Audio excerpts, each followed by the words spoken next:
¿Cómo logras seguir teniendo algo que decir después de, y aparte que dices radio y luego esto, y, o sea, como, y ni modo que digas, no, me voy a guardar esta idea para después porque es muy buena idea, pero no la quiero quemar todavía. No, siempre tratas de dar la mejor idea, ¿no?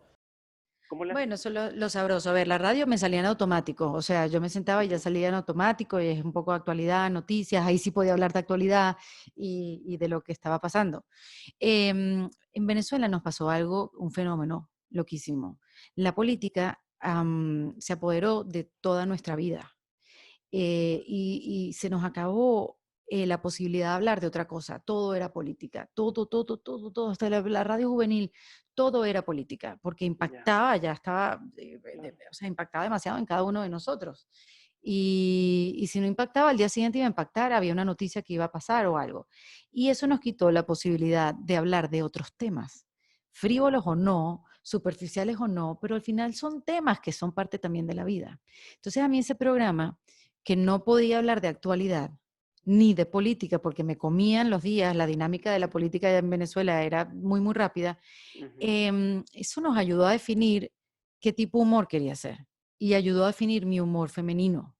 Y me Ok. fui a contar mis propias historias y a tocar temas que fueran femeninos, o sea, o a tocar temas que los contara desde el punto de vista femenino. Que aparte para ese entonces poco o casi no existía algo así, ¿no? Me imagino que mucho del humor era desde el punto de vista del hombre o político, pero también desde un punto de vista masculino. Completamente, pero entonces empecé a hablar del despecho del lado de la mujer, del beber en una fiesta del lado de la mujer, de los diferentes personajes. Hablaba de qué pasa en los ascensores, de qué pasa en las peluquerías, o cómo nos sentíamos cuando los hombres nos daban piropos y empecé yo a dar piropos. O sea, eh, comenzamos a hablar de cosas que se habían perdido y nos dimos cuenta que la gente también quería hablar de eso. O sea, queríamos hablar de volver a salir, de salir con un niño a un centro comercial, y de todas las cosas que tenías que llevar, de ser mamá en esa época, de ir a un concierto, de esa estupidez que hacíamos, o que seguimos haciendo, de poner el teléfono para grabarle a alguien el Ah, concierto que después no se entendía nada.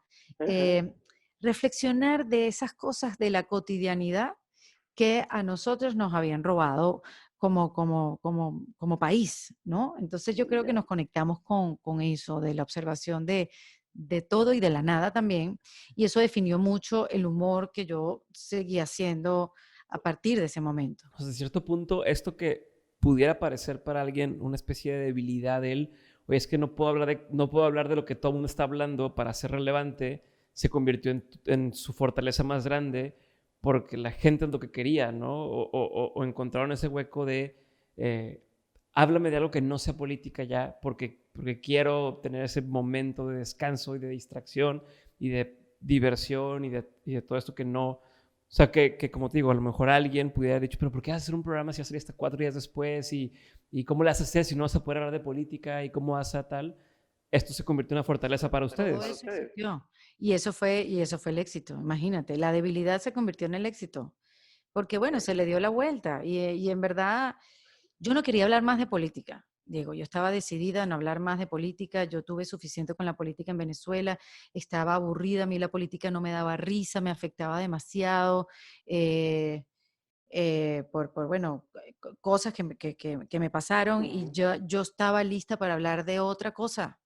Y eso también definió después cuando hice mi stand-up, que era este tipo de humor, a diferencia de los shows que se estaban haciendo en esa época, que hablar de política era lo normal. Yo me fui Ujú. hacia el otro lado, fui contra la corriente una vez más, porque era un lugar sincero además, era un lugar de yo quiero hablar de esto, estas cosas nos pasan a las mujeres, estas cosas nos pasan a los seres humanos, vamos a reírnos de lo que nos pasa o vamos a reírnos de lo que hacemos, porque tampoco había espacio de reírnos de cómo nos estábamos comportando. Entonces, nada, yo me lo disfruté, de verdad que sí fue un trabajón, pero a mí me cambió para siempre y me dio la seguridad que necesitaba para seguir desarrollando proyectos. Para responderte la pregunta, Sí. ya después, No se después de me ha un año, olvidado, para que sepas, ¿eh? No se me ha yo olvidado. sé, Si fue algo, no, y iba a regresar ahí. yo sé, después de un año, la cosa se puso más difícil en Venezuela económicamente. Cada vez teníamos menos clientes que podían pagar y sostener el programa. Yo no lo podía seguir financiando. Ujú. Y salió la oportunidad de irnos a Miami. Mi familia es cubana, ya llevaba muchos años viviendo acá. Ellos se fueron inmediatamente que vieron que las cosas en Venezuela se estaban repitiendo. Y le salió a mi esposo una oportunidad de trabajar acá. Y yo lo vi como una oportunidad yo tenía ganas de probar afuera, tenía una edad de, ya el programa para mí era lo suficientemente fuerte como para probarlo y hacerlo afuera. Ya. Tenía una edad que tenía que irme ya para probarlo afuera porque si no me iba a avejentar y ya no querían una vieja en televisión. Esa era mi manera de pensar. Eso fue hace 7 Y años. aparte el programa era suficientemente universal, por lo mismo que dices, que ya como no es de política local, es de cosas que nos pasan a todos, era una buena oportunidad, era algo que todo el mundo pudiera entender. Era perfecto y además Miami, la sucursal de la televisión hispana para Latinoamérica y para los Estados Unidos, o sea, era el lugar. Entonces yo no lo pensé 2 veces, yo empujé para que eso sucediera, porque sí, porque nos llegó el momento de irnos y probar otras cosas y porque eso, tenía la seguridad que mi esposo iba a tener como su trabajo, bueno, él tampoco se iba a ir hacia lo loco, y yo a ver si podía desarrollar Erika Tipo hacia afuera. Y después de un año logré hacerlo para Telemundo Internacional, que es el canal de cable de Telemundo que se ve en Latinoamérica. E hicimos Ok. una versión de Erika Tipo 11 con mi misma productora, con Maricruz, con Valentina, que sigue trabajando conmigo, Valentina. Ellas se vinieron a desarrollar esto, pero bueno, todo fue diferente. El programa se llamaba Erika Casi Late Night. Ujú. Y era otra cosa. El show de Erika Casi Late Night se llamaba. Ajá.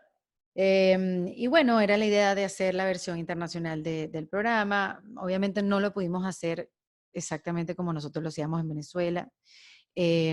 Aquí todo cuesta mucho más caro, entonces de repente fue una Claro, y locura, los Diego. sindicatos de allá de Estados Unidos ya se contratar a esta gente y sí, No ¿no? Se ponen solamente muy... eso, sino que, por ejemplo, mira, tenemos 9 días para grabar 13 programas. Y tú, No. no me dan la cuenta. Ajá. Entonces, como habían invitados que podían, que eran invitados de Telemundo, internacionales, tuve la oportunidad de entrevistar a una gente maravillosa, súper famosa, eh, pero todo era como muy supervisado. ¿De qué vas a hablar en los monólogos? Porque la idea era seguir siendo la misma, la creatividad la pongo yo, ustedes ponen lo demás. Sí, pero ¿cuáles son los temas? Entonces, ok, Mm. está bien, me adapto. Estos son, ¿te gustan? Sí, estos son perfectos, aprobados, aprobados, aprobados, aprobados. Estos son los invitados. Entonces, a veces pasaba que como teníamos que grabar en tan poco tiempo, yo en un solo día me podía cambiar hasta 4 veces de ropa, porque grabé el monólogo de un programa, pero venía el invitado del programa 4, pero tenía que aprovechar para grabar el monólogo del programa 7 y No. Diego, yo no entendí nada. No entendí nada porque llega un momento que yo estaba entrevistando a alguien y decía, ¿de qué monólogo estaba hablando? O sea, Sí, ¿cuál ya era no el hay tema? continuidad, ya no se sabe, no hay saborcito eso de lo que vas llevando. Sí, todo Eh, cambió, no lo disfruté, en verdad no lo disfruté, fue una súper oportunidad, pero no lo disfruté. No, no se me dio tan fácil, no viví la misma experiencia que viví con el primero y tampoco pude editarlo y eso también afectó el ritmo del programa. Porque en los procesos creativos uno tiene que estar de principio a fin. No es que yo lo voy a ujú. escribir, yo lo voy a crear, yo lo voy a grabar, yo le voy a dar el delivery y después lo vas a editar tú. Eso Ya. no tiene sentido. Entonces no lo pude editar. Y bueno, no fui muy feliz con el resultado. No quiero ser malinterpretada ni malagradecida. Agradezco Ujú. muchísimo la oportunidad que me dieron. Aprendí muchas cosas. Sin esa oportunidad no hubiera sabido un montón de cosas. Y conocí a gente maravillosa, entrevisté a gente que yo jamás en mi vida hubiera podido entrevistar. No lo veo como un fracaso, sino bueno, ya con muchas cosas que he aprendido, lo veo como eso, fue una oportunidad de aprender, pero yo en ese momento no lo entendía. Y entonces sí lo vi como un súper fracaso. Lo vi Entonces sí te dio como un bajón.